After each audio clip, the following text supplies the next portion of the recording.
So, Dave, I had a triumph. A triumph? I had a rare triumph, and I am champing at the bit to tell you about it. Okay, what is the triumph? You're like, I got my pants on. I haven't put them on in 4 years. Yeah, it's gonna sound a little bit like that. I think I talked a little bit about this on the show, but I started getting really depressed around the end of September, early October. I was starting to get really depressed about Halloween.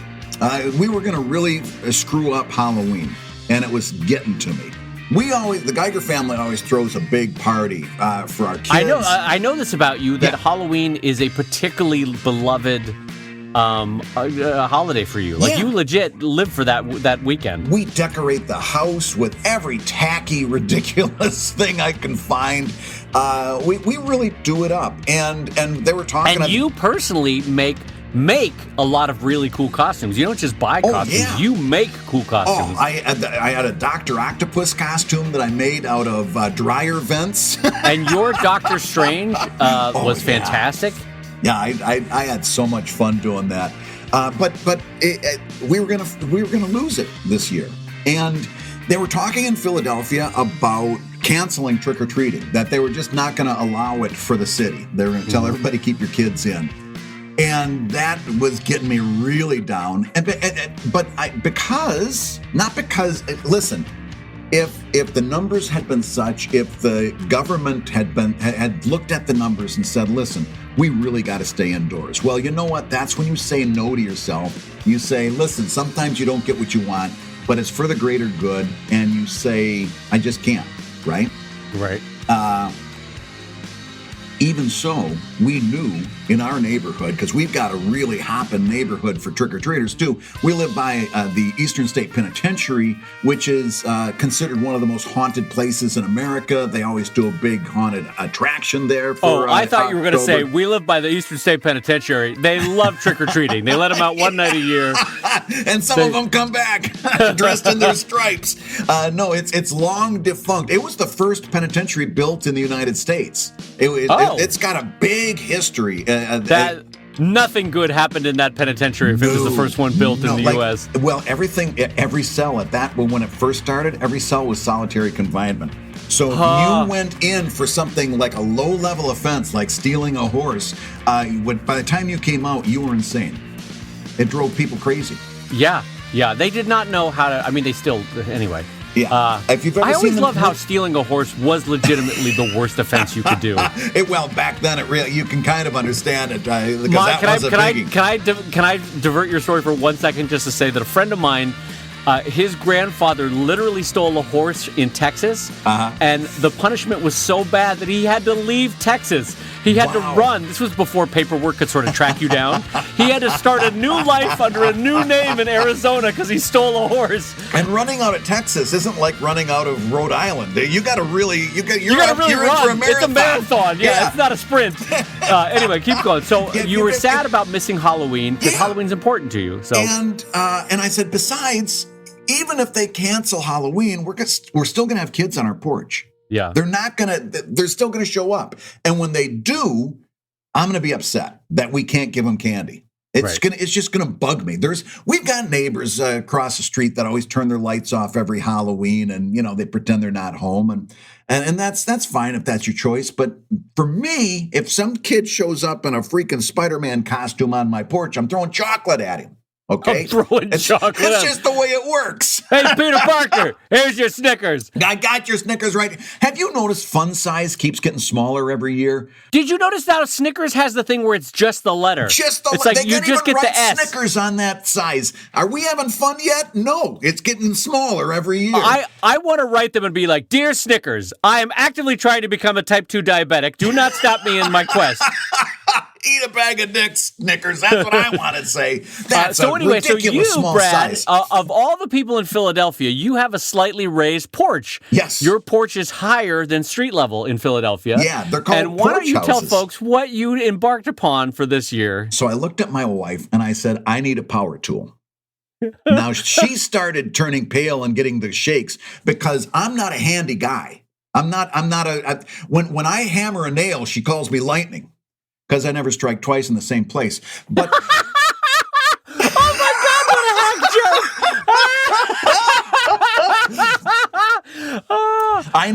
have a grand total of 2 things that have the words Craftsman on it. And that's because I went to match my Craftsman drill. I went and I bought a jigsaw. And I got some plywood. Jigsaws are fun. I had a lot of fun with that. And I made a socially distant candy chute. I made a little plywood stand-up that was painted like a ghost. I had some 4-inch PVC pipe that came down from my porch down to street level and came out the ghost's mouth. And so I could stand on the porch, send candy down. It would come out through the ghost and into it was supposed to fall into the hopper, but it had so much velocity by the time it came down. It looked like the ghost was projectile vomiting sweets. So we had to tell the kids, hold your bag right in front of the ghost's mouth. And we'd send this candy down and whoosh, it would come right out. And we didn't have as many trick-or-treaters as we usually do. We usually put honestly, a couple $100 into Halloween candy every year, and it's gone by the end of the night. This year we didn't have quite as much, but they did come through, and we all sat up on the porch and had a glass of wine, said hi to the kids and everything, and did the whole. Here's the problem. Here's what I realized sitting there. Halloween is the last of the community holidays. It's the last of the community holidays. Name another community-based holiday. You might have the next door neighbors come over to roast a weenie for July 4th, but that's not a community-based holiday. Well, I would differ. 4th of July in my neighborhood is actually very community. They block off the streets, and it's a big block party, and people are barbecuing in their front yards and on the streets, and we have a big parade, a local community parade. Do ghosts vomit candy? No. No. Okay, so first of all, I want to give you a compliment because Brad sent me a video on the 30th or 31st of October. Like, check this out. And first of all, the design was hella cute. Like, that ghost was great. You did a great, for never having used a jigsaw before, honest to God, kudos from California. You did a great job. That ghost was so cute. Second of all, I could only say to everyone listening at home, imagine the angle of this PVC pipe almost being upright. Like, start it at upright and move it at a 3-degree angle. Yeah. And that's the angle that Brad was sending this chocolate down, right? And then Brad had designed it so the mouth of the ghost is perfectly at nose level for the kid. So these little kids would come up and be like, Happy Halloween! And smack! That Snickers would get them right in the nose. Brad was sending down full-size Snickers at a velocity that can only be described as that scene in The Right Stuff where they're launching astronauts across the desert to test them at rocket speeds. Brad was sending full-size Snickers bar. Here's your Happy Halloween! Wabam! Yeah, we had so much fun doing that, Dave. It was fantastic. I put the video up. I will post the video. I'll put a link to it in today's show notes so you can see it. But at one point, because we were testing it out with my son, who helped me. It was a nice father-son thing. My son was helping me do the ghost and everything. But at one point when it gets dark out, you'll see this woman lift her kid up, and he doesn't get his bag quite high enough, and you can see these things just pelting him in the forehead. They're just going ricocheting everywhere. Happy. Here's your individual Skittles. Your individual wrapped Skittle. Well, and here's how that's going to end. Here's the denouement of that whole story. Yeah. 10 years from now, Brad's going to be moving a box in the garage or in a closet, and he's going to stumble upon that ghost, because he's not throwing it away. No. He's going to stumble upon that ghost, and he's going to go, I did all right. I built a nice ghost. Well, the funny thing, one quick thing before we wrap up. It almost made me missed up a little bit, honest to goodness, when I looked around my neighborhood and saw that I wasn't the only one who had that idea. There was all these people doing candy chutes and delivery systems, and whether it was a cardboard tube or a slide that they came down, or they were just putting them up on the side of the road on a little table. All of these people had the same idea. You're not going to steal Halloween from us. We got to do it. We got to do it safe. We got to do this. We got to do that. But we're not going to just roll over. And I almost got a little emotional when I saw all these people out there building candy chutes. I said to the one lady, and this is more than I've talked to my neighbors in the last 4 years, But I said to one lady, I said, this is actually a little bit fun. I almost want to do it next year. I just hope we don't have to. But even if we don't have to, I might keep that thing. And, I might even build on it. I was telling Max, we've got the ghost. Now we need a vampire. And we do have a second-story window. I could get this velocity up to the speed of sound. I know I could do it. If I work, I could probably knock some of those little shits over. I'll be all the way for Brad Geiger. Full-size sticker bar. Boom. Well, on that note, I'm going to say hello, everybody, and welcome to ComicLab, the show about making comics. And making a living from comics. I'm Brad Geiger, editor of webcomics.com and the creator of Evil Inc. And I'm his pal, Dave Kellett, cartoonist of Drive and Sheldon and co-director of Stripped. And this week's hour of comics advice is made possible by your support at patreon.com/comiclab. So Dave, let's talk comics. Let's talk comics, my friend. It's funny because I wanted to, saying the creator of Stripped there just reminded me that last night, for the first time in years, I watched Stripped. Really? And so I want to share that with you. But before we do, I want to give a huge shout out and a thank you to our sponsors and friends over at Wacom, WACOM.com, the makers of the new Wacom One, and proud sponsors of Comic Lab for this year. And I have to say, this is, we've said it before and I will say it again, it is a sponsorship that Brad and I have nothing but love for, because these are products that we actively use every day in our cartooning. And so we wholeheartedly endorse Wacom and the new Wacom One. Fantastic. So, Dave, how was it that you were watching Stripped not so long ago? So, Art Center School of Design in Pasadena, which is for those on the West Coast know it, it's a big school of design and art and graphics. They had me do a couple of lectures, or are having me do a couple of lectures to one of their classes. And part of it was they were watching a bit of Stripped, and they were doing a Q&A about that as part of the overarching thing. And so I had not watched Stripped, my comics documentary that I made with Fred Schroeder. Mm-hmm. Fred and I worked on that for 4 years. But then, after a project is done, there's a period of we gave a lot of talks around the country with that film, like 30, 40 talks. And then you're like, I'm kind of done. I'm all right, I'm out. So this was the first time I had seen the film in a long time. And Brad, who makes an appearance in the film as an expert on webcomics talking about it, I have to say, Brad, you had a younger man's voice in the film. And not having watched it for a couple of years, your voice has gotten richer, more baritone, more garrulous, but also professorial. Whereas in the film, this is not it, but it was on the road to this. You were more like, comics are an interesting thing because you can really do a lot with comics. And it wasn't that, but it was on the road to that. And I was like, oh, wow, listen to young man Geiger's voice. I think part of that is doing the podcast for 3 years, because I know I talk differently. Just because when you're doing a podcast, you've got to, if you want to do it well, you've got to think about how you're saying things and change up your voice, and you can't be monotone and boring. And I just talk differently because I'm find myself thinking about it all the time. Right. Yeah, you definitely have gotten more, as have I, I'm sure, more presentational in the way you talk. More like I am giving a talk. Right. But there was still a sort of young man sweetness in your voice of like, oh boy, the future looks so bright. Let's talk about comics. Hi, Brad Geiger.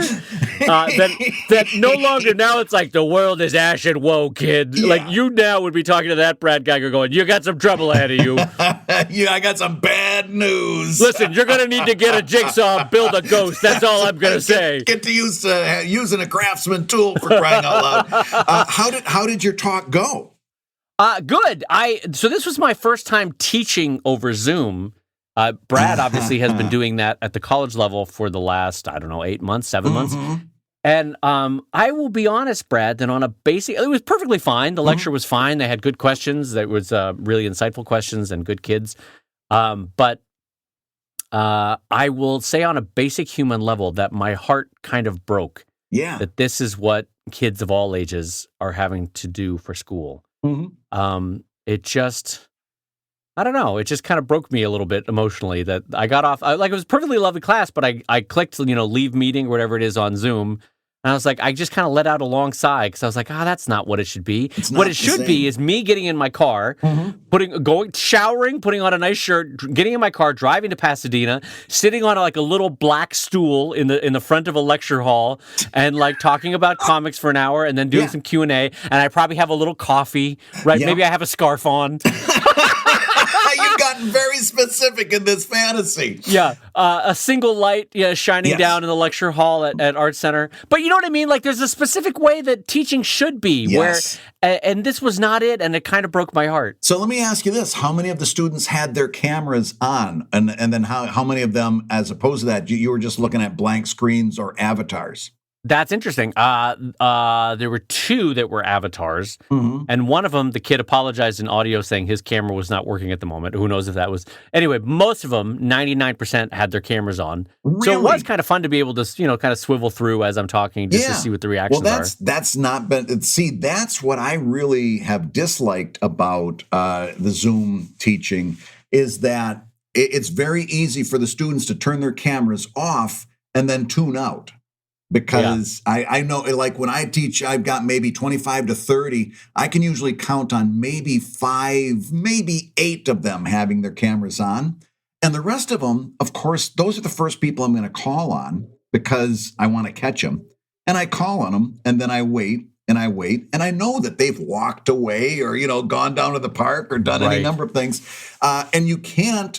It's not only unethical, but it might even be, against some law somewhere. But they said very point blank at UArts, you cannot tell a student they have to turn their camera on. Oh, interesting. You can't, because any number of privacy issues, right? Right. So what happens then is that they turn their cameras off. They also tune out. And I know I'm not reaching these students. And of course, they're at that age. Another little side topic, I'd love to go back to college now. All that stuff I would love to go to college. I could not get out of art history quickly enough. Could not stand art history. If you gave me an art history class taught by a really good person that, knew their stuff today, I'd eat it right up. But back then, you couldn't interest me in it. And these kids are no different than I was at that age. They want nothing to do with the stuff that's being offered to them, even though in another 10 years, they're going to wish they'd paid attention, just like I wished I'd paid attention in art history. Exactly. So anyway, my long story short after giving this Art Center lecture was, turns out, Brad, pandemics, not that fun. That was my takeaway. No. Turns out, everyone was always like, "Oh, you should have lived through the Spanish flu. It was really fun." Nope. My new attitude is maybe a pandemic is not as fun as advertised. So anyway, let's jump into our first question for this week, Brad. This comes in from Mark Ashworth over at patreon.com/ComicLab. And Mark writes, following up to someone else's question, neither of you just has a cartoonist job, cartoonist in quotes. You've both put together a set of gigs and independent work to pay the bills. How many of your sources have any cartooning in them? For example, if you have 5 sources and just 2 have cartooning in them, that would be 2/5. Just go with your own perception, since this is more a curiosity than a useful metric. So I'm intrigued to hear your answer, Brad, because this somewhat triggers my hackles. So I want to get your read on this. Hackles. Neither of you has a cartoonist job. You've put together a set of gigs and independent work to pay the bills. Brad, what are your thoughts on that? My thoughts center around umbrage and the taking thereof. What the heck do you mean I don't have a cartoonist job? Listen, honest to goodness, I worked for a long time. I've told the story, 17, 18-hour days for years, 7 days a week. I worked that long to get to the point where I have a cartoonist job. I do have a cartoonist job, no matter what this guy thinks. I am a full-time cartoonist. So that's easy to say. Let's back it up. What do? Evil Ink, that's a cartoon. That's a comic. That's a cartoonist job. Evil Ink After Dark, comics job. I'll just roll over all the cards just in case this is going to get boring. All the other things I do, Courting Disaster, Cape Carnival, the bonus comics for Patreon, comics job. Now, webcomics.com. Well, I write about comics. I couldn't possibly write that resource without having a life worth of cartoonist experience to funnel into it. That's a cartoonist job. Podcast, ComicLab, that's where I apply all of those years of comics experience into a podcast. I couldn't do ComicLab without this experience of being a cartoonist. So that's a cartoonist job. I think it's time, Dave, that we have a long talk about what it actually means to be a cartoonist in this day and age, right? Yeah, well, a part of it is, I think, the perceived like Socratic ideal of an artist only creates art and does nothing else. Yeah. And like, here, Brad, I've taken my painting off the easel and immediately checks come in, and that's the artist's life, right? I finish a painting, I put it on the floor, and oh, look, a $10,000 check. Here we go. That's an artist. That's the pure according to artist this guy, life. Maybe you shouldn't even be doing the labor of taking it off the easel. Now you're just a common laborer. And so I think one of the reasons why my hackles a little bit go up with the nature of this question is, for me, everything that I do that touches on my comics is a critical part of it, and I'll tell you why. Because I have learned that by wearing all those hats, all of which touch cartooning, I get to keep being a cartoonist. Right. I have so many friends who have said, I don't want to deal with the money. I don't want to just give me a job at Marvel. Give me a thing at Scholastic. That's all I want to do. I don't want to have to deal with any of that other stuff. Yeah, where are they now? And here is the dirty little secret. Mm-hmm. Some of them aren't working right now because they're not in control of their career, right? Right. And in fact, especially in a recession, some of them aren't working.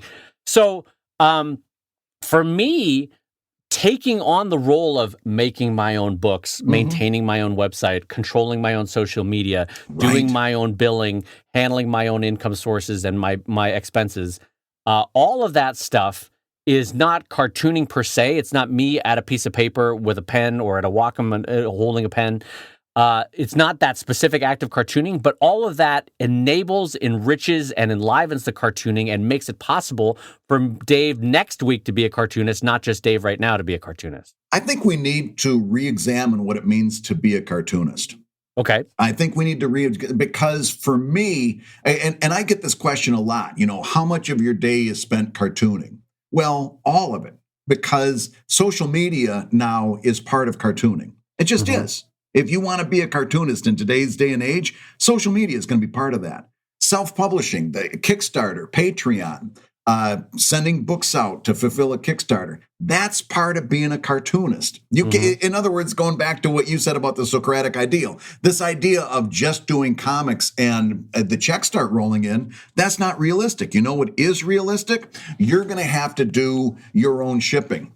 That's realistic. You need to learn how to do social media. That's realistic. Along with the writing and the drawing, all of those parts are part of the skill set that you need to actually be a cartoonist in this day and age. Yeah, and even more, I think they improve upon your ability to be a cartoonist because you understand from a holistic standpoint what's working, what's not working, what your audience is responding to, what they're willing to plunk down money for, how and when they are willing to plunk down money. So it makes you a better overall artist working in the world, not just I'm an artist living in a cave creating exactly what I want. No one can tell me what to do.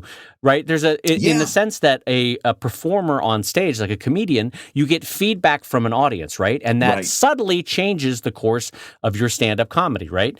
An artist, a cartoonist like Brad and I, who interacts with the world through either commerce, through social media, through websites, through appearances, all of that stuff informs what's being received well in our cartooning, what worked, how our writing needs refinement or not. And so it actually ends up making me a better cartoonist. And the truth is, Brad, at one point in the day for you, are you not thinking of ideas? Zero. I'm always, my mind is always going. Right. Like my mind, what's funny is sometimes I'll be doing the dishes and Gloria's like, where are you right now? And I'll be like, oh, I'm sorry, I was working on a punchline. The truth is the cartoonist mind is kind of always going. So all that being said, I love that. I love that I'm always looking for the joke or the storyline in my day-to-day, Like I'll have an interaction with someone at a supermarket, not right now, but normally, a 2-second interaction, I'll be like, I see the joke in that punch and the way they said that, It's like if you were to go up to Michael Jordan. I'm not comparing either one of us to Michael Jordan, but it's like if you were to go up to Michael Jordan and say, "You're not an athlete, you're an endorser." He could, if without the athleticism, nobody cares about his endorsement. It's all part and parcel of the whole thing. And in today's universe, to be a professional athlete, being an endorser and having endorsements is part of the entire deal. Yeah, and I will extend your metaphor, Brad, to this, because in the same way that this question was asked, you could conceivably go up to a professional athlete and say, "You're not a professional athlete, you're a professional trainer. You do 99% of your week is spent training. Only 1% do you actually play the sport, right?" Yeah, like a pitcher playing baseball. You're only an athlete 4 innings a week. Yeah. Well, so that's ridiculous. Is the question only that they are an athlete for the 4 innings that they're pitching? No.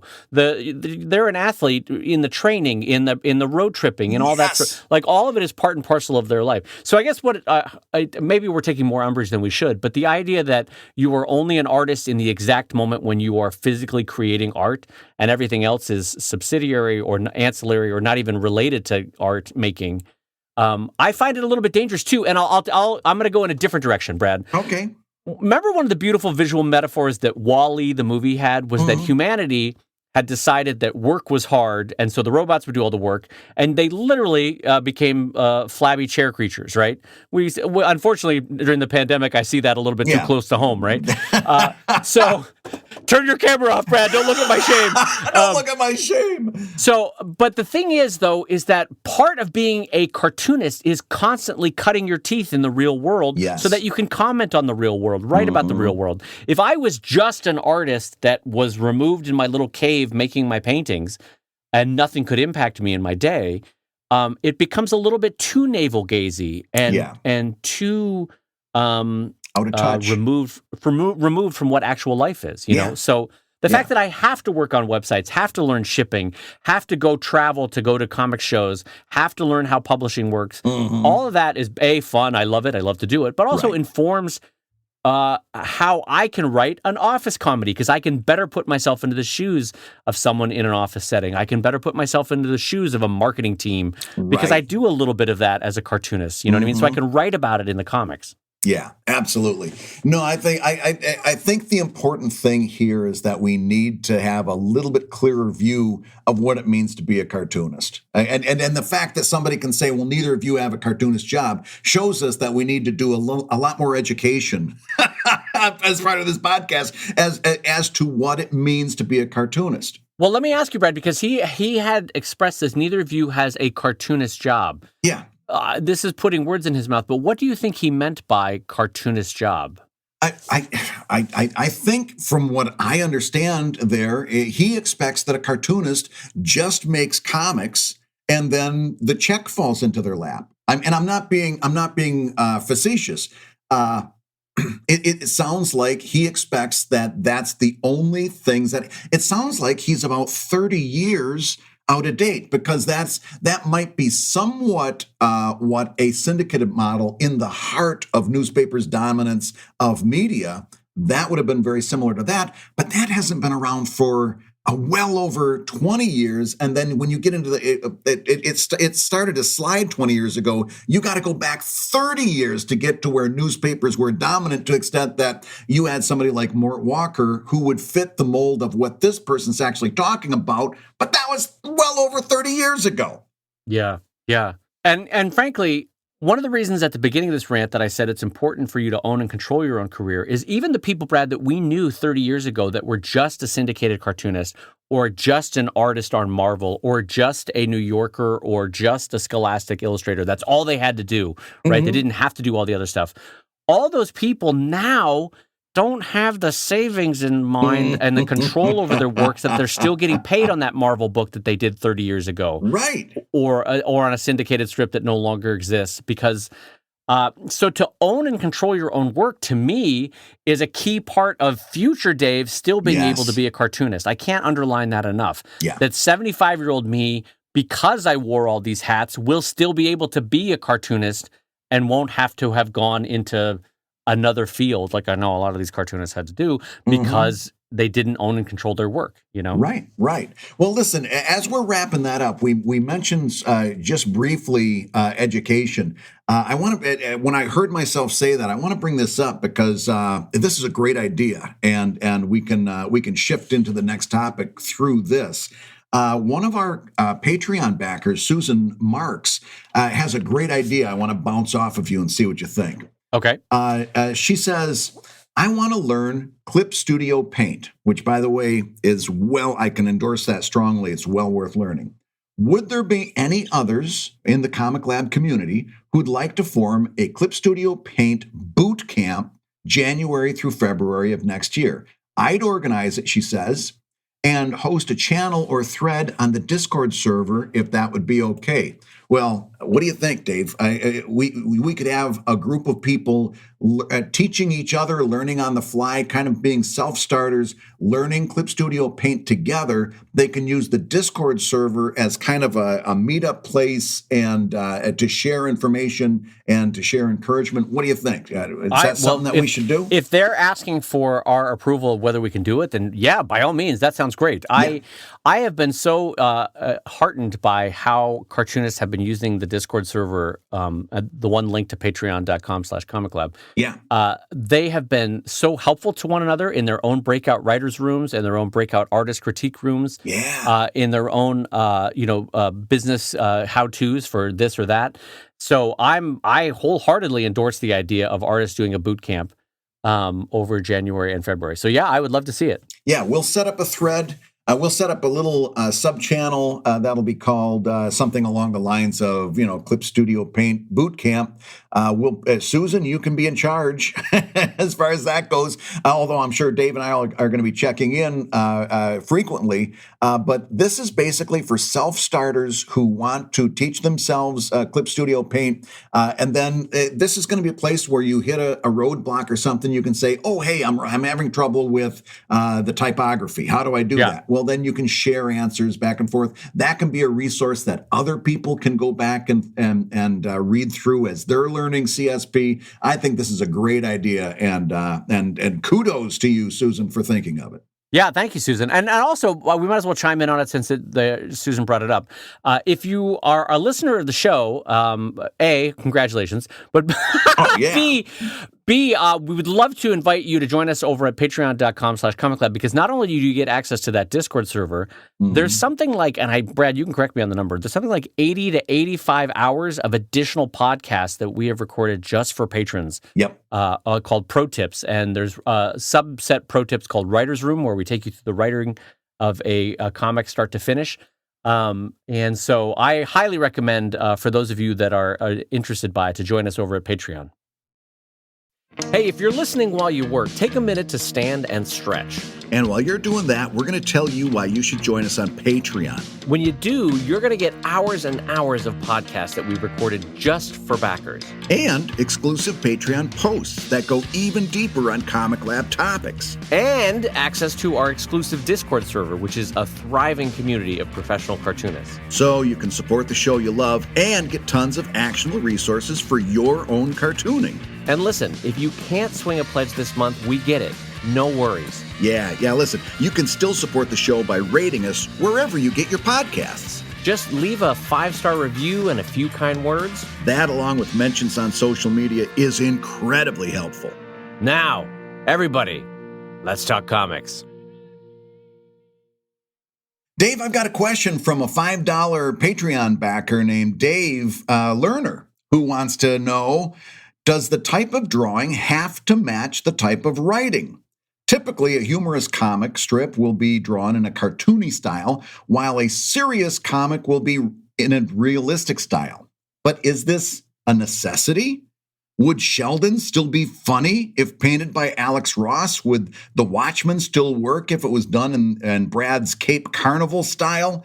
Thank you. I really enjoy the podcast. Gives me something to look forward to twice a week. Which is very nice. That is a really great question. I don't know why I became a 4-year-old kid all of a sudden.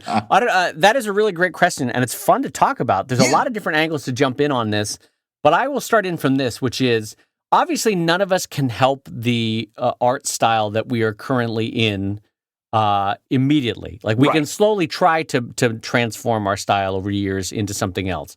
But your style is your style, and I think it would be disingenuous to say that any style could draw for any kind of story, and they all work equally good, and that's that. Yeah. And I'll give you a couple examples of why I think that's not the case.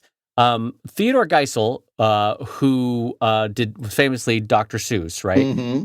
Earlier in his career, was an editorial cartoonist during World War II. Mm-hmm. And I have to tell you, there is the weirdest disconnect in the world in seeing Adolf Hitler drawn dancing on top of a tank, but looking like he's in Horton Hears a Who. And it just doesn't fit to draw history's worst monster. Where he looks like he's trying to offer you green eggs and ham. It doesn't work. Like something's not right here. And so he hadn't yet found, in the same way that we always say, in cartooning, you'll find your tribe, you'll find your people. He had not yet found his true home, which was to take his style, his whimsical, lyrical, childlike joy style, and apply it to children's books. So he was applying it to editorial cartoons during World War II. It didn't work. You kind of want to shake him and be like, Ted, come on, man. This is not where you need to be. Yeah. So go ahead, Brad. You had a thought about that. When I first saw this question came over the transom, my initial reaction was to say, absolutely not. In other words, what Dave is asking is, does the writing have to be a certain way, does the art have to be a certain way to match the writing? And my initial reaction was, no, absolutely not. And then he said, would Sheldon be as funny if it was drawn by Alex Ross? And I thought about it and I said, no, it wouldn't. Your writing is very, very funny. But if you put any other artist in charge of drawing those illustrations and it does not work, and of course, my illustration style would not be appropriate for The Watchmen. And so I've got to say, to a certain extent, that the writing and the art do have to complement each other, or else I don't think it's going to work as well. Now, I almost hate to hear myself say that, because it sounds it sounds like predisposed, like you can't do this, absolutely not. And I'm not sure I'm saying there are any absolutes, but man, I think Dave's right. I think I think the art has to in some way complement the writing, or else it's going to fall apart. Well, to Brad's point, I'm not trying to say that your art style is predictive of, like, you can only work in these two genres, and how dare you step out of that, right? I'm not saying that, because, as I said before, we can all slowly modify our style. And frankly, within all of us, as we talked about, I think last week or 2 weeks ago, we all kind of have 2 or 3 or 4 styles that we can dance into or modify our way. We've talked about it specifically with Brad, had a more chibi style. He can also draw far more realistic. He can draw adventurous realistic. He can draw comic book style, comic strip style. Anyway, what I'm getting at is we all kind of have a couple tricks up our sleeve, right? Mm-hmm. So that is the case. But I do think that comics are unique marriage between words and pictures. Mm-hmm. And it is disingenuous to say that the words don't impact the pictures and the pictures don't impact the words. Of course they do. Yeah. That's the fundamental nature of the way that art presents itself. And so one of the ways that I think you can see that the art is intrinsically tied to the message and the tone of the overall comic is to see a book where other artists interpret someone famous, right? Yeah. Because most of the time you flip through going, geez, none of this work. Like, okay, for example, Brad, the Schultz Museum very kindly, not museum, the Schultz Studio asked me to do a guest Peanuts comic for a tribute book on Schultz, right? Right. And of course, who wouldn't jump at that? It was a super fun thing to try to draw in my style. Peanuts. But I'll tell you this, it didn't work. None of them worked. They had all sorts of cartoonists in there drawing Schultz style, and it's fun to see them all do it. but none of them captures that essence, captures that tone, that look, that feel of a Peanuts in the way that Charles Schulz did. The art was intrinsic and the writing was intrinsic. And so, and that's true with any tribute book you can think of. I'm sure there's other ones, Brad, that we could think of. Oh, yeah.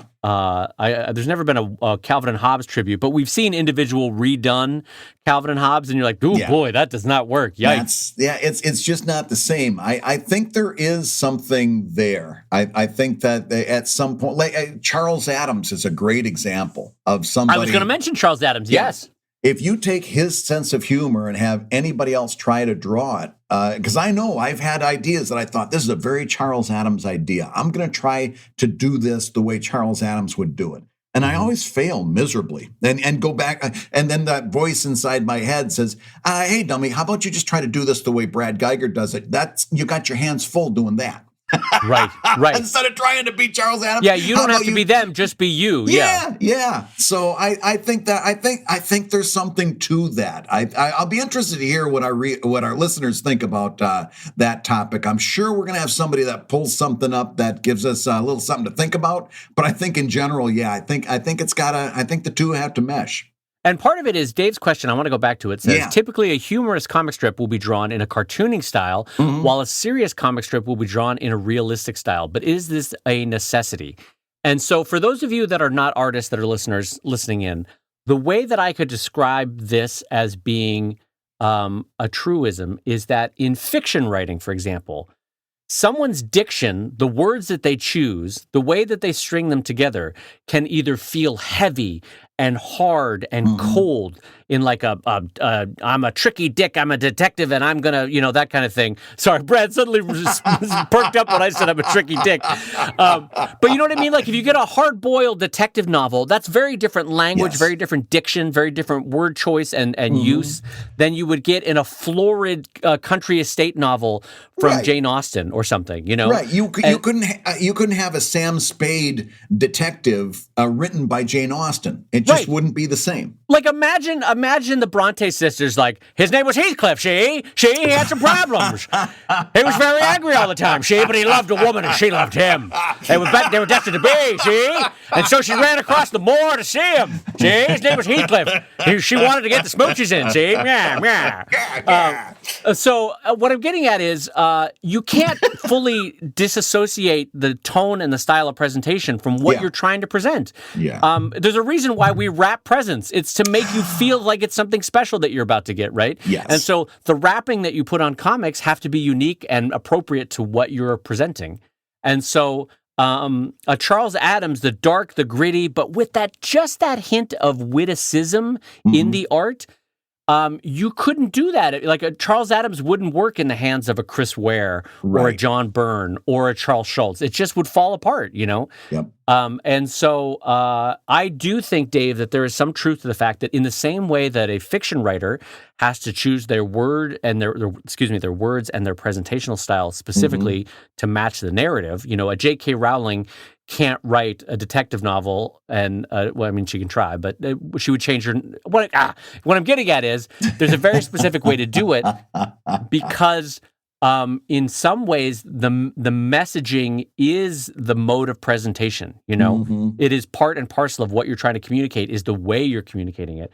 So I do think that, Dave, there's a reason why humorous comic strips will be drawn in a cartooning style, and that's because the fundamental message of a comic strip is trying to tell you, let's find the goofiness in everyday situations. Let's find the silliness. Let's find the joy. Whereas a Batman comic is trying to tell you, hey, you know what? The world's a little darker and grittier than you think it is. But there's one man who's he's gonna satisfy your power fantasies. I don't know why I keep going after Batman lately, but you couldn't if you draw a Batman in a silly cartoony style, it becomes Batman for kids, We've all seen that version of a chibi-style height Batman drawn in a cute way. Anyway, I'm talking too much, Brad. Any final thoughts on that one? No, I think we've wrapped that up. And besides, we've got a question over here that I'm dying to hear your thoughts on. This one comes in from Patreon backer Melissa Massey, who I believe is a Philadelphian, as a matter of fact, because I recognize the name. She says, hello, Brad and Dave. I am starting to shift my business model to launching more books on Kickstarter. But after putting together my last campaign, I realized that I hate designing the extra products for higher tiers. While brainstorming and designing my extras, all I think is I just want to sell a book. Can I do leaner Kickstarter launches for my books, just selling the book? Or is that going to hinder my ability to fund projects by not having those high-level tiers with lots of stuff? Thanks for the help, and I love the show, Melissa Massey. So give Melissa some advice here, Dave. What are you going to do? She says she hates those higher tiers. It's taken a lot of work. Melissa, I think this is a great question because I can understand where you're coming from in that sometimes when you're putting together a Kickstarter and designing certain tiers, certain rewards, you're like, oh, I have to jump through 5 more hoops before I can launch this Kickstarter because I need a postcard and I need a pin and I need a bumper sticker to go along with whatever book I'm offering. But it's really the book that I care about. Right. So I know where you're coming from, Melissa, on this. I think you absolutely can launch a lean Patreon. We've all seen that work.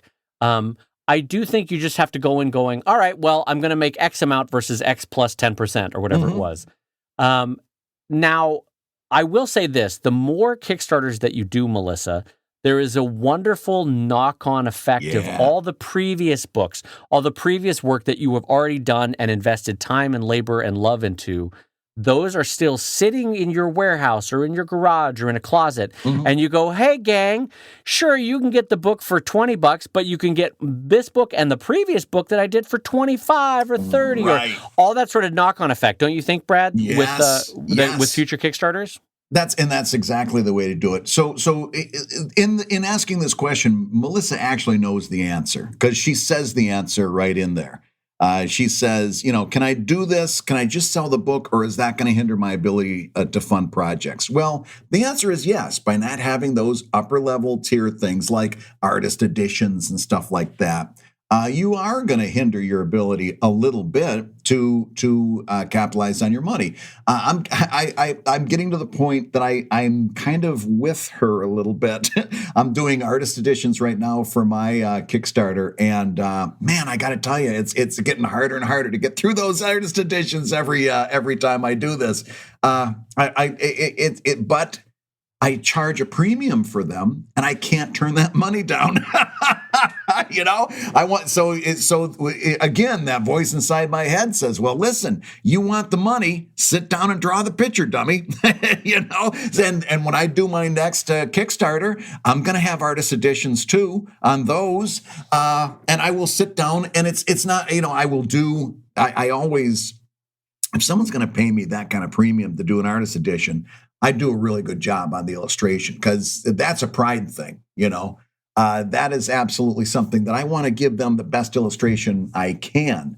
Am I enjoying that? Not so much. Would I rather just be selling the book? Absolutely. But I don't want to give up that money. And that's part of what's driving these Kickstarter campaigns is those upper tier rewards. So no, I do agree with Dave. And that's why I use BackerKit for my Kickstarters because you can have people. I think my last Kickstarter, I actually now have made an extra $6,000 just through people buying extra stuff through BackerKit that I have in the warehouse back there. So that is what Dave said. I'll underline 100%. But I'll also say until you get to that point where you've got a big library of stuff and crates full of books that you're ready to get out the door. Until you do that, you're going to have to bite the bullet like I do and put some of those upper tier things together so that you can make the extra money. It's all, I file it like this in my brain. I also don't like doing my taxes, right? I don't mind paying them because I like having things like paved roads and public schools, but I don't like the physical act of doing it, right? Still got to do it. Still part of this whole deal that we signed on to when we became independent creators. This is the same sort of thing. Might not be your favorite thing in the world, but as long as it's generating that money, you're going to probably, like me, find it hard to leave it sitting on the table. And Melissa, looking at this another way, I should just say that with time and experience, you will maybe swallow the discomfort of this moment a little bit better by knowing that this is a unique time in your calendar year where your audience has already made the emotional decision to support you. So sometimes I have to say it is worthwhile to give them an incentive to get a little bit extra money that's frankly just a slightly different click on their part. It's not like we're physically pulling out a 50 out of their wallet rather than a 20. Remember, it's just a slightly different click. So they've already made the emotional decision. What I'm saying is it's not that big a hurdle to get them to pledge at a slightly higher amount. So I have come to the conclusion that it is worth it, even though I maybe dislike it for this or that campaign to create more stuff. It's worth it to take advantage of that moment. Again, going back to Dave's question, because it makes it possible for me to be a cartoonist.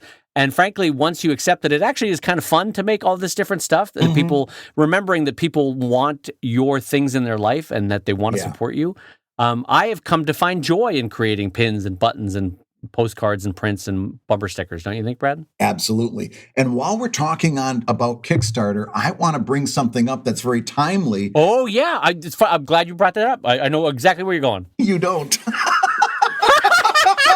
I think I know where you're going. We can talk about that too, but just so as you were talking about shipping and everything, it reminded me, and artist editions, I need to get my artist editions for my international orders done immediately and get those out before January, because in January, due to Brexit, Great Britain is breaking off officially from the European Union in January, and any of us who are shipping packages to Great Britain starting January 1st are going to have to register and pay value-added tax directly to Great Britain. Now, this was something that before, when Great Britain was part of the European Union, you could easily have done either through a third party, like I remember Gumroad was handling value-added tax stuff. There was a whole bunch of them that had basically said, listen, leave that up to us. And if I'm remembering correctly, the European Union had a certain threshold that you had to ship a certain dollar amount to the European Union before you had to worry about paying value-added tax or VAT tax. That's not the case with Great Britain. There is no threshold. So if you ship one book to Great Britain starting January 1st, you've got to register with Great Britain's tax collection agency and remit the value-added tax. All of that to say, if you're like me, you want to get your shipping to the UK done immediately. And I'll be honest with you, Dave, I haven't completely worked my way around this, but I have absolutely no... I will not be surprised if you hear me say in January, I'm not shipping to Great Britain anymore, because it is not going to be worth all the hoops I got to jump through. Yeah. Well, and before we go along too far, I just want to say congratulations on today's word of the day. Brad correctly used the word remit, which you'll never hear used correctly. And so I want to give huge credit to Brad on using the word remit. That was fantastic. Thank you very much. And also, you were right that I did not know what you were about to say in terms of Kickstarter and shipping. But I also wanted to say this, just to put it on everyone's radar. You had mentioned BackerKit a minute ago, Brad, and I wanted to just put on everyone's radar that Kickstarter is currently testing in beta the ability within Kickstarter to do add-on items after a Kickstarter has closed. So first of all, God, those poor people at BackerKit must be shitting their pants that their entire business model might be stolen out from under them. But also, just keep that on your radar. I would be curious if I'm not currently running a Kickstarter, but I'd be curious to try it for a future one. So someone will have to report back to me and to Brad and to the show if you do add-on shipping through Kickstarter in their new beta program. That'd be interesting. Now, I am going to say this about my friends at BackerKit, and they're not a sponsor, so I'm clearly not being paid to say this, but I got to tell you, last time I put BackerKit together, saying this right up front, it is a bear to put together with all the SKUs and the weights and all this other stuff. It makes everything down the line much, much easier. But man, that couple of weeks you spend putting this stuff together is horrible. But I got to tell you, you when you're ready to throw the button, you, like similar to Kickstarter, you say, send it to us. We're going to look it over first and then approve it. The approval process, they actually had a living, breathing person look at this. And I know this for a fact because whomever that was, she went to a granular level of pouring through my details to the extent that she found a mistake that was so granular, so bottom level. She had to be completely. She understood. She had what to be I was in doing. the weeds to find that. Yeah. She understood my campaign better than I did. All right. It was like an artist edition. It was like a caveat onto a caveat onto a caveat. She found something that would have really caused me pain later on.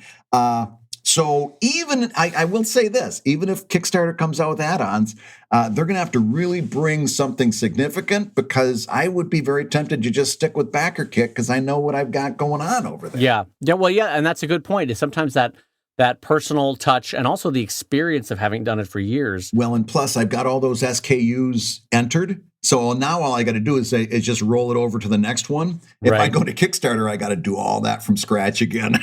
Yeah, so it'll be interesting to see how that plays out and whether Kickstarter thinks like, oh, this will be easy. We'll just add on backer kit kind of abilities, and whether they're biting off more than they can chew. So that'll be interesting to see. All right, well, jumping into one last question, Brad, for the show here. This comes in from Adonis, and they write, "Hi, Brad and Dave. My dilemma is that I have just graduated with a bachelor's degree in biology and was pursuing grad school, but I have found that in the past year, I've been putting a lot more time and effort into improving my art and comic book writing skills rather than sending out applications to grad schools. Given that these two fields do not seem to coexist, would it be wiser to focus on one and forget the other, even given the time and money I already put into biology? Is it possible to follow two career paths that are basically opposing each other? Thank you for your time. The laughs and the knowledge I get from your podcast has really helped me through this pandemic." Oh, that's really nice to hear, actually.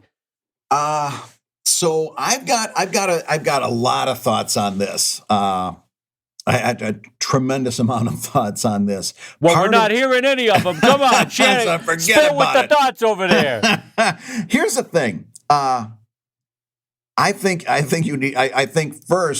you should probably stick with biology, because you put a lot of time and money into that, and the idea of being able to make a living doing comics, unless you've captured lightning in a bottle, unless you're a unique case, is not going to come for you. Is not going to happen for several years, and you're going to have to figure out a way to make money happen in the meantime. And if you've already started down the line of biology to the extent that you've got that knowledge and experience and so forth, to the extent that you're even considering grad school, I don't know that I would be very comfortable seeing you throw that away just yet. And whether you go to grad school or not is up to you, because that's a big ticket item to add on in terms of loans and stuff.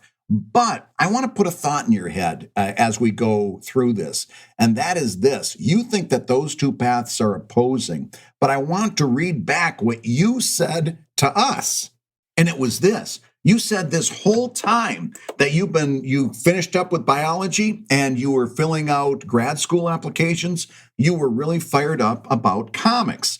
Well, where do you think that came from? Where do you think that excitement came from?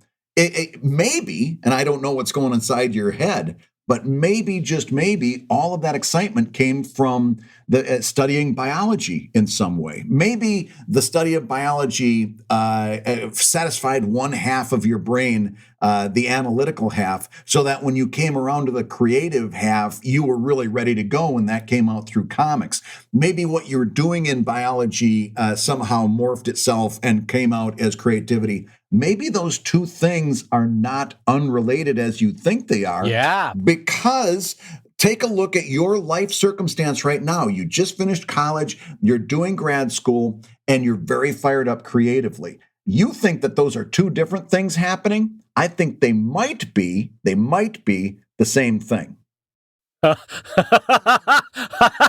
I don't know why this is making me laugh, but you a little bit sounded like that old, I think it was a CBS morning broadcast who'd be like, and that's why the two things might be a little bit connected.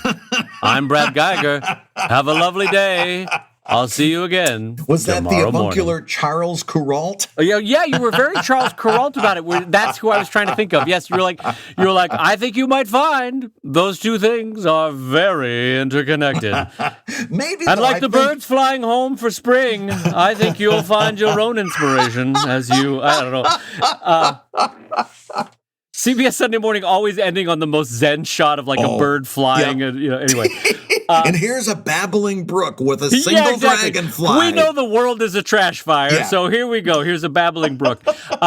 Anyway, I, like Brad, think that the two might be more interconnected than you think. And I'm actually going to give a shout out to a cartoonist that I have not thought of in 20 years. When I went to Notre Dame, Brad, in Indiana, I was like, I want to be a cartoonist. And I had an upperclassman show me the ropes on how to prep and paste a page or comic onto a physical newspaper. Now, this is aging me, but this is back before digital layouts and Quark Express or InDesign or any of that. We would have to physically print out and paste up the newspaper to be photographed, right? Yeah. There was an older upperclassman at Notre Dame that told me and showed me how to do newspaper paste-ups and also was like, hey, maybe you should try this in your cartooning. Little hints and tips in a very polite way as the way, kind of mentorish. His name is Jay Hostler. He's still working online, Jayhosler, Jay Hostler. And the reason why I bring him up is because Jay had always done all ages, all type comics, all genre, easy to jump into comics for all people.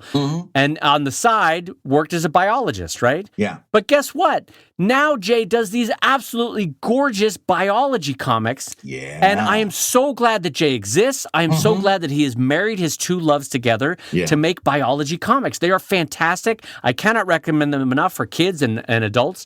And they're great. And one of the reasons why I want to sing his praises is I think that in one of the unfortunate things that the Comics Code did in America was they said comics have to be these one very specific things. Yes. They could be superheroes, or they could be Archie, or they could be comic strips, and that's it. Yep. Whereas the Japanese and the European market was very much like comics can be whatever, on whatever, talking about whatever, to whoever, right? And America and Canada a little bit got restricted in what comics could be. So the fact that you are a lover of biology and a lover of comics, what I'm saying is comics can sing in how they can communicate biology. Yes. That's a beautiful marriage of words and pictures that can communicate in ways textbooks never dreamed they could about how biology is beautiful and wonderful and interesting. So that might be something you want to work into your future work, don't you think, Brad? Yeah. And not only that, I'm going to underline with this. And that is, there's also something else psychologically that might be happening. Listen to what this person's pathway was. He just finished up doing his undergraduate degree. Now he's filling out forms for grad school. Put yourself in that mental space just for a minute. You just finished final exams. You've been studying your butt off. And this is biology. This is stuff you got to really have your head screwed on tight for. Now, this person is going through grad school forms and stuff like that. Well, my son is filling out the forms for undergraduate, right? And he's very stressed out. Think of how stressed out this grad student or prospective grad student is becoming. Part of it, and so I'm not surprised that part of your brain is going, let's work on comics instead. Hey, you know what? It would be really fun right now. That's what my brain would be doing. I'm not saying that it's not genuine. I'm not saying that you're trying to fool yourself. I'm saying I think I'd probably be doing the same. And I don't think it's something to avoid. But I also wouldn't let your career path after 4 years of studying biology. I don't know that I would let this moment decide your career path yet. And I'm gonna bring up actually a question, Dave, that because we got to mesh these two. I think we've had this one sitting on the in the queue for a little while, and I'm just gonna skim through it real quick. This person says, "I think I left my day job too soon." They go, "I haven't been employed for 2 years. I quit my day job to pursue comics, but now, either because of COVID or changing circumstances, I find myself in dire need of regular income, and I've discovered my work, the work he left, is no longer marketable. I don't think my work is bad, but I feel like it no longer fits into a conventionally marketable style. Like, my only way forward is just to keep doing comics, but that route might not pay. There might be a lot of reasons I never make it past the art test, but what are your thoughts?" Here's the deal. I think these two are connected. Okay? Yeah, they kind of are. Yeah. And when we first started ComicLab, do you remember 3 years ago, one of the things I said I was really going to make it something that I wanted to champion is this idea of destigmatizing the day job, right? In other words, this whole idea of don't quit your day job, meaning that as a way to put an artist down, don't quit your day job. And this idea that I didn't consider myself a full-time cartoonist until I did quit my day job. And now, as you heard at the top of the show, you bet your bottom dollar that I consider myself a full-time cartoonist. Right. But even so, sometimes we make bad decisions because we think I'm not a cartoonist if I have a day job. And I think in both of these cases, both of these question askers would be really wise to think about what I said there and to destigmatize in their own brains the idea of a day job. I think this person, the second person I brought up, absolutely needs to find a day job until the comics the comics can replace that income. And I would ask our biology student to not make any real firm decisions just yet. Keep putting those grad student applications in. Take a little bit of time and think about nothing for a little while and try not to make any decisions, and then come to it in a little bit fresh, with the idea that if you do go to grad school, if you do decide to make that choice for yourself, that doesn't mean that you're saying no to comics necessarily. You can still say yes to comics. But it might be in a greater paradigm where you've got the day job and you work on comics, which is a valuable, genuine path.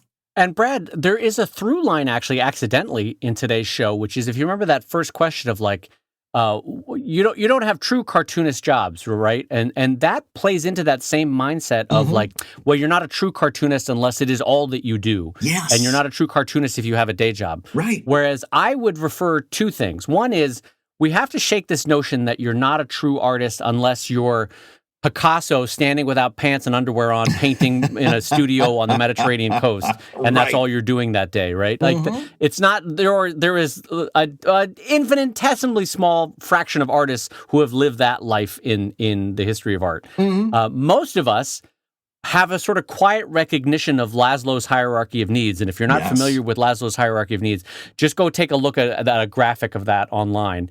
And it's a sort of psychological guidepost. It's not necessarily hard and fast, but it's a guidepost of like what you need as a functioning adult to move to a place of comfort that you can create art, right? Or at least in part, that's how it could be read. And so for many of us, if the rent is due and you don't have the money, if you are hungry and you don't have the right amount of food to get the food that you were hoping for, if you have a long-term illness and you don't have the kind of healthcare insurance to make that possible, it's really hard to progress to the next step of Maslow's hierarchy of needs and be like, I'm going to create art today. Right. So frankly, I find it comforting and welcoming to have a baseline of income that can, at certain points in my life, where having that second job allowed me to be an artist, you know? Yes. Not just that it was a part of my life that I had to get through so I could do my art at night, but that day job made it possible for me to be an artist, both emotionally, spiritually, physically, in any way that you can look at it, you know? Well, Dave, as we're winding down the show, we've been talking about some listeners that are not cartoonists at all. They aren't like part-time cartoonists or full-time cartoonists. These are people who might listen to comics, and in some cases, they might not be doing comics at all whatsoever. They just like the show.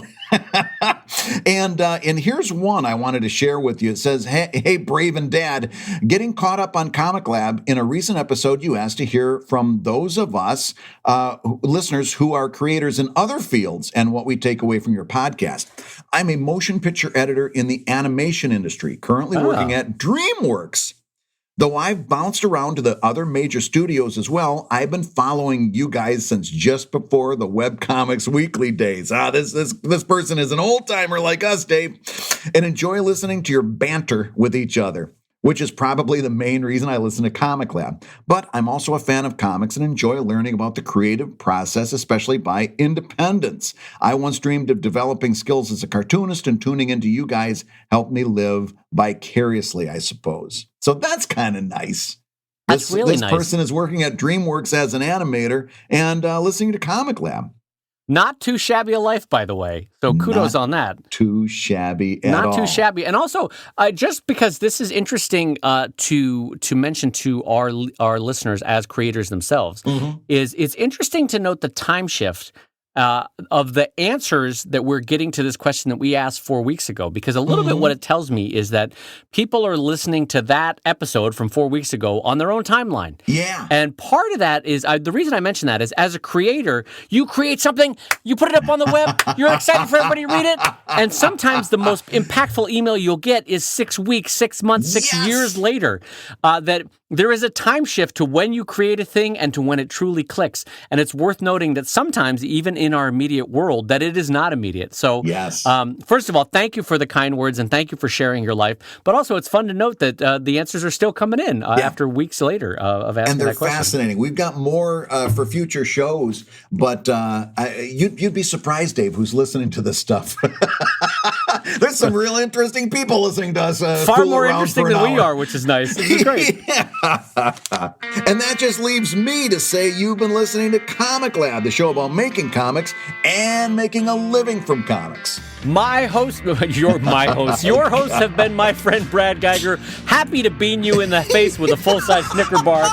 Come by his house in Philadelphia. He's the editor of webcomics.com and the creator of Evil Inc. over at evil-comic.com. And my friend, my good friend, Dave Kellett, co-director of Strips, starring Brad Geiger in a younger and more high-toned time, I guess, or high-timbered time. A cartoonist of Sheldon at sheldoncomics.com and Drive at drivecomic.com. And you know what? I so rarely mention it, but having just rewatched it, I highly recommend, if you have not seen Stripped, I'm far enough away from it now where I can say it really came out great. You should absolutely go check out Stripped, my comics documentary. It's been a few years since I've seen it. I really enjoyed it. Holds up well. So good job past me, who forgot what he made.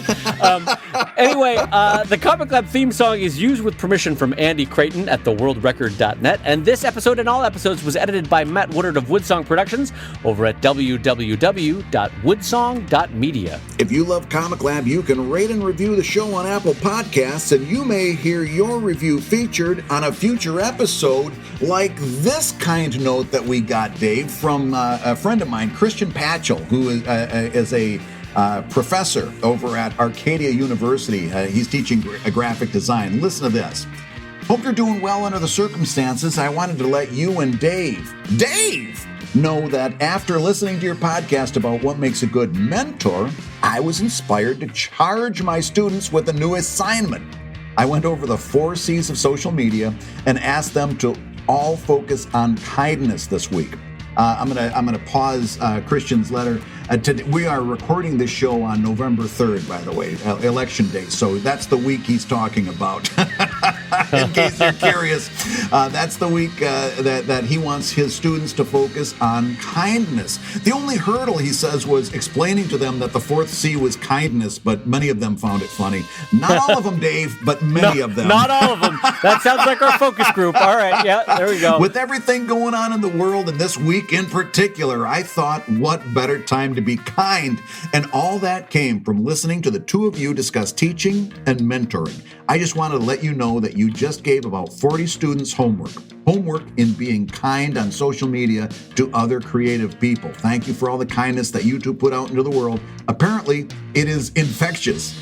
Take care, stay safe, see you soon. P.S. It already started working. One of my students responded to the email thanking me for all the help and support this semester. I owe you both big time.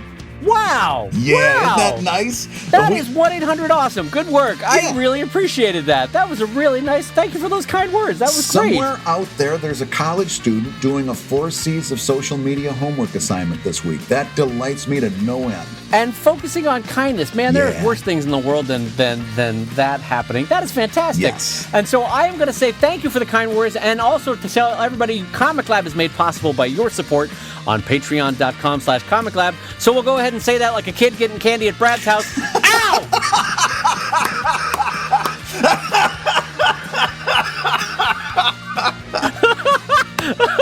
Happy Halloween, kid! Next. Step right up. Lower the bag. Ow!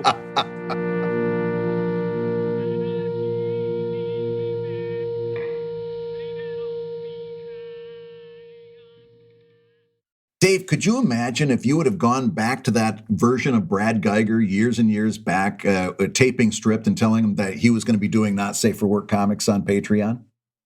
Oh my God! What would he have sounded like?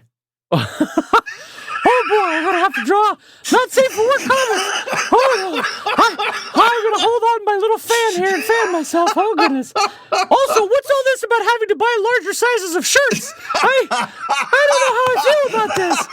Oh boy, the future is a mixed bag of good and not so good. I'm not so sure about how I feel about this. Anyway, I've been younger and more feeling Brad Geiger.